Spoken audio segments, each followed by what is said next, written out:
الأهلي والإسماعيلي وحمى البداية. الزمالك وسموحة، مباراة بين شيخ المدربين وشيخ الصنايعية. محمود عبد المنعم كهربا هيلعب امتى؟ انبي وبيراميدز 50-50 وننتظر المفاجأة. سيراميكا كليوباترا الحصان الأسود. ربيع ياسين حزين جدا جدا، والله أعلم باللي جاي.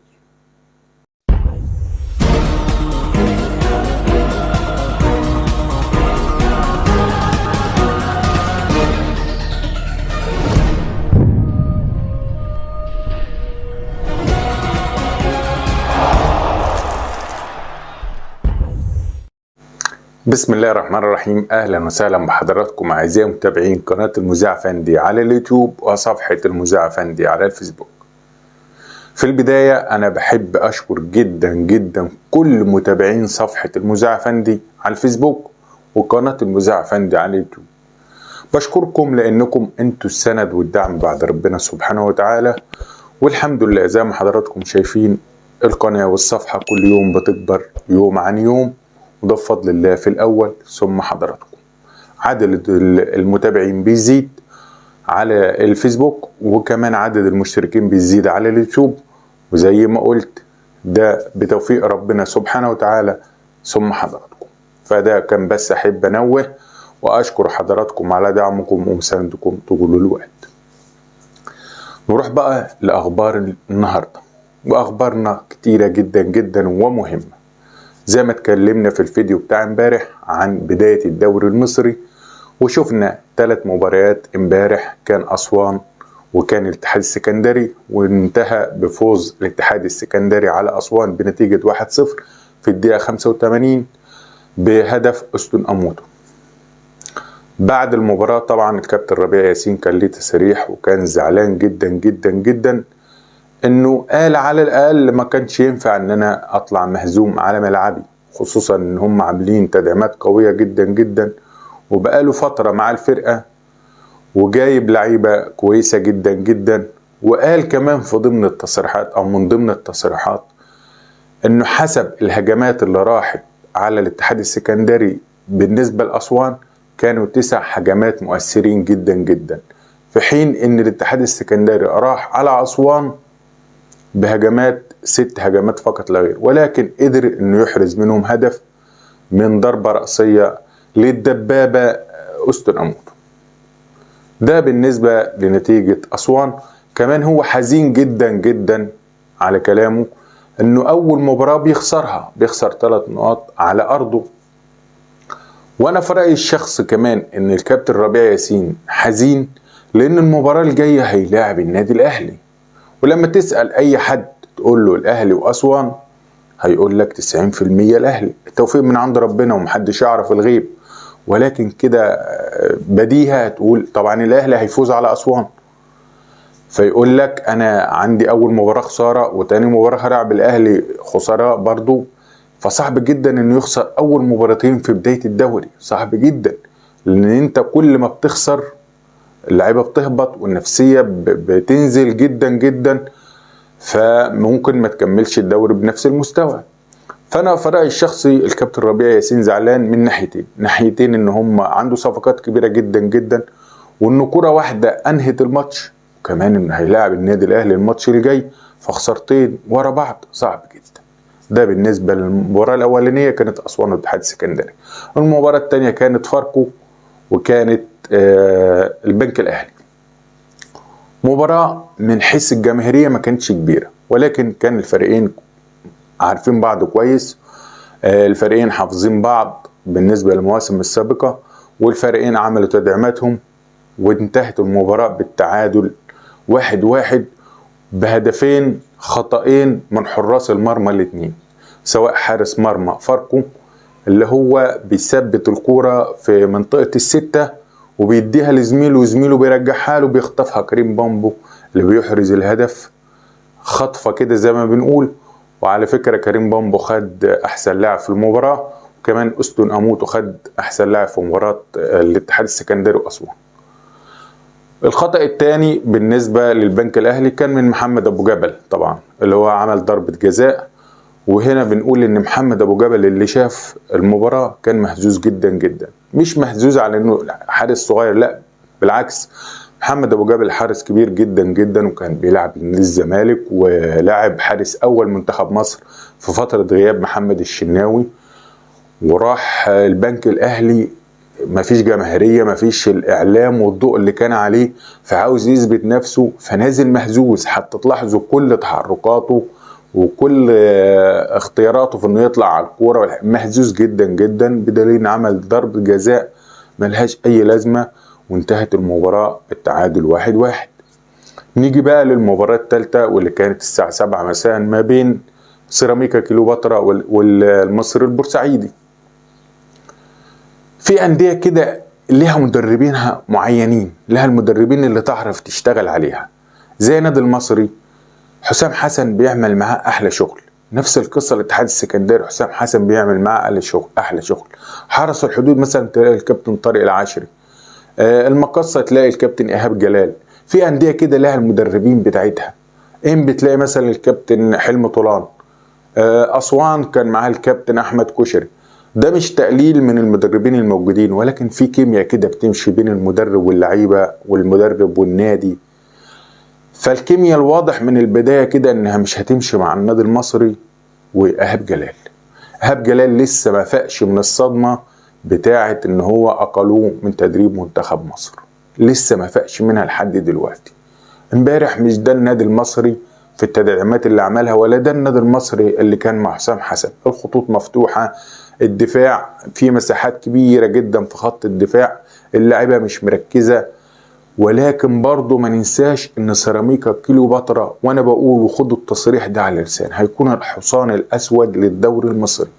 سيراميكا كليوباترا امبارح الكابتن احمد سامي اثبت انه مدرب عبقري، اي نادي بيروح وبيعمل فيه شغل. شوفنا كرة على الارض من بداية المباراة لنهاية المباراة. كمان هو فايز الشوط الاول، نزل الشوط الثاني ما يأمنش او يدافع، لا بيهاجم كمان. واللي عجبني في الكابتن احمد سامي انه عامل خطة وجاب اللعيبة اللي هم عايزهم او اللي هو عايزهم. يعني جاب الدبابة البشرية اللي مش عارف الاهلي او الزمالك ولا الانديه الكبيرة مش عارفة تجيب مهاجم زي جون اوبوكا او استن اوموتو، اللعيبة الهجامة اللي هي امثال فلافيو وجون انطوي والناس دي. امبارح شفنا جون اوبوكا احرز هدف وبيروح ويعافر. شفنا كمان احمد ياسر ريان محترم جدا، لعيب كويس جدا جدا ومهاجم خطير. والسؤال هنا انا مش عارف ليه الاهلي طلعوا عارة او بنية البيع او باعوا وابقى على حسام حسن، مع احترامي الكبير لحسام حسن، ولكن احمد ياسر ريان في اي مكان بيروح اعاره سواء بره مصر او جوه مصر كان عامل شغل كبير جدا جدا. وده لغز وسؤال محير. لعيب زي احمد ياسر ريان بيتألق، بس هل هو بيتألق بره النادي الاهلي بس، ولا لسه ما خدش فرصته في النادي الاهلي والناس ما صبرتش عليه؟ على العموم ان سيراميكا امبارح والكابتن احمد سامي عرف يستغل اللعيبه اللي معاه، عرف يستغل جون اوبوكا ويستغل احمد ياسر ريان، يستغل اللعيبه اللي مثلا احمد ياسر، اللعيبه اللي الدفاع، استغل ناس كتيره في نص الملعب. فسيراميكا كليوباترا واضح كده ان ناوي على حاجه مهمه في الاربع مراكز اللي قدام. احمد سامي عرف يلعب الكرة اللي على الارض اللي الناس محتاجاها، وعرف الكيمياء بتاعت اللعيبة بتاعته، ففاز على المصري مش 1 ولا 2، لا فاز 3. والمصري معرفش يرجع، والمصري هيعاني الفترة الجاية. مش ده النادي المصري اللي الناس تعرفه. ده بالنسبة للثلاث مباريات.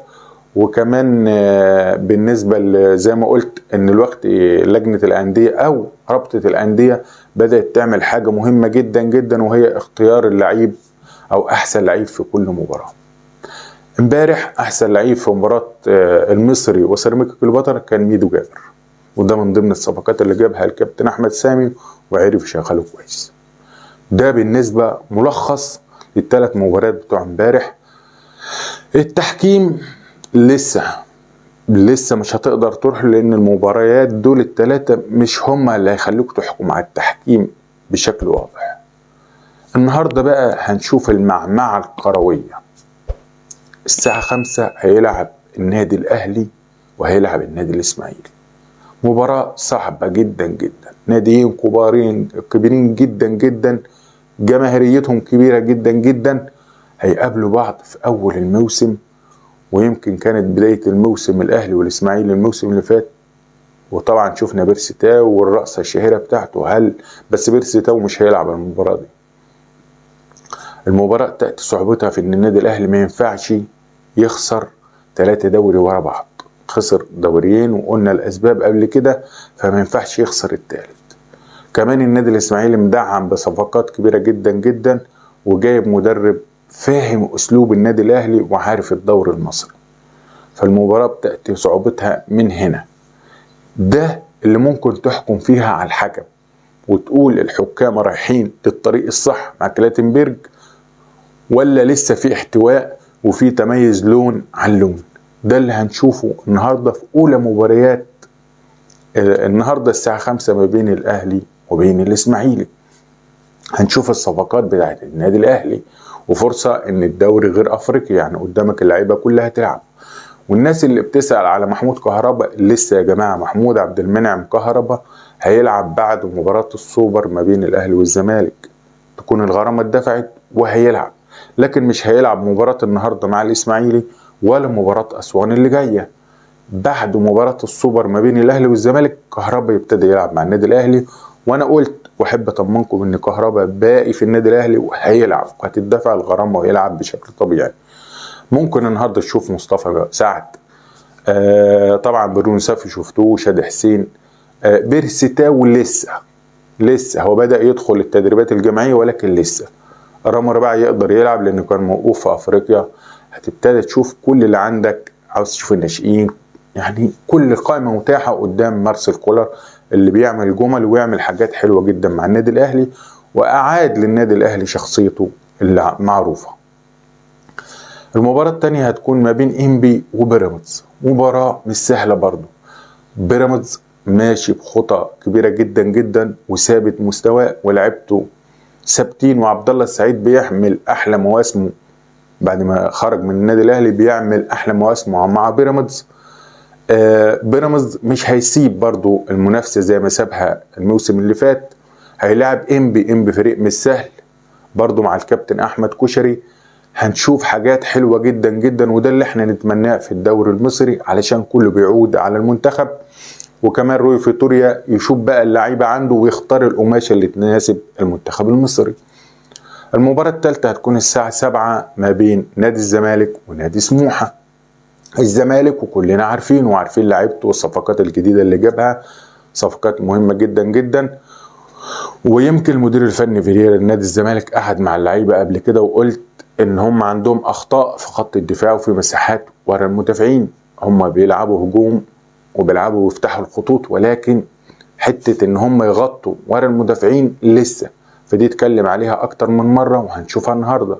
خصوصا ان انت بتلاعب مدرب بلغة الكورة صنايعي، كابتن طارق العشري المدير الفني لنادي سموحة، مدرب بيخنق الملعب لغاية الدقيقة 70 لغاية الدقيقة 80، ويجي خاطف هدف في اخر تلت ساعة واخر ربع ساعة. فمن المدربين اللي بتعرف تقرا الملعب والجيم كويس جدا جدا كابتن طارق العشري. وده المدرب في اي مكان بيروحه انت بتقول طارق العشري بيخنق اللعب، بيخنق الملعب، يدافع ويلعب على الهجمة المرتدة. هل طارق العشري هيقدر يستغل الهجمات او المساحات اللي ورا مدافعين نادي الزمالك، ولا الزمالك هريح الدنيا ويفوز من اول ربع ساعة زي ما بيعمل على طول في ماتشاته؟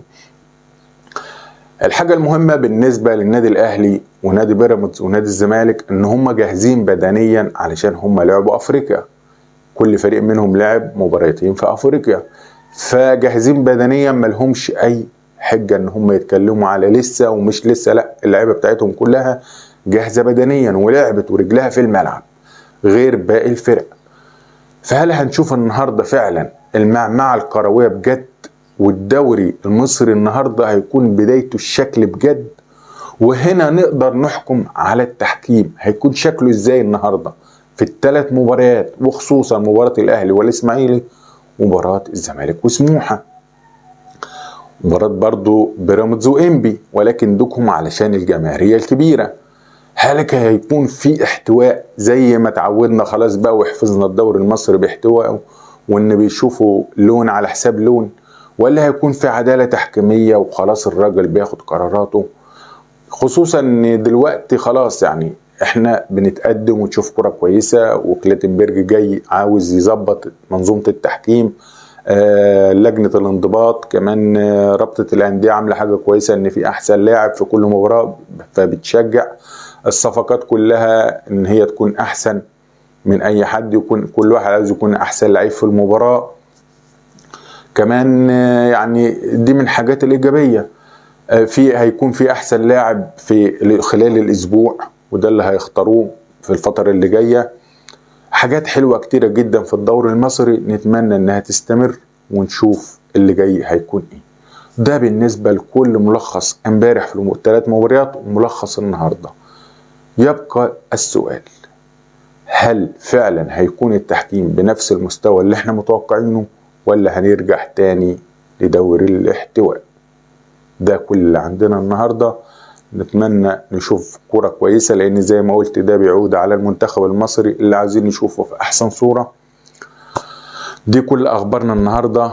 اتمنى من حضراتكم الاشتراك في قناة المذيع فندي على اليوتيوب، وتفعيل زر الجرس علشان يوصلكم كل ما هو جديد وحصري. اشكركم والسلام عليكم ورحمة الله وبركاته.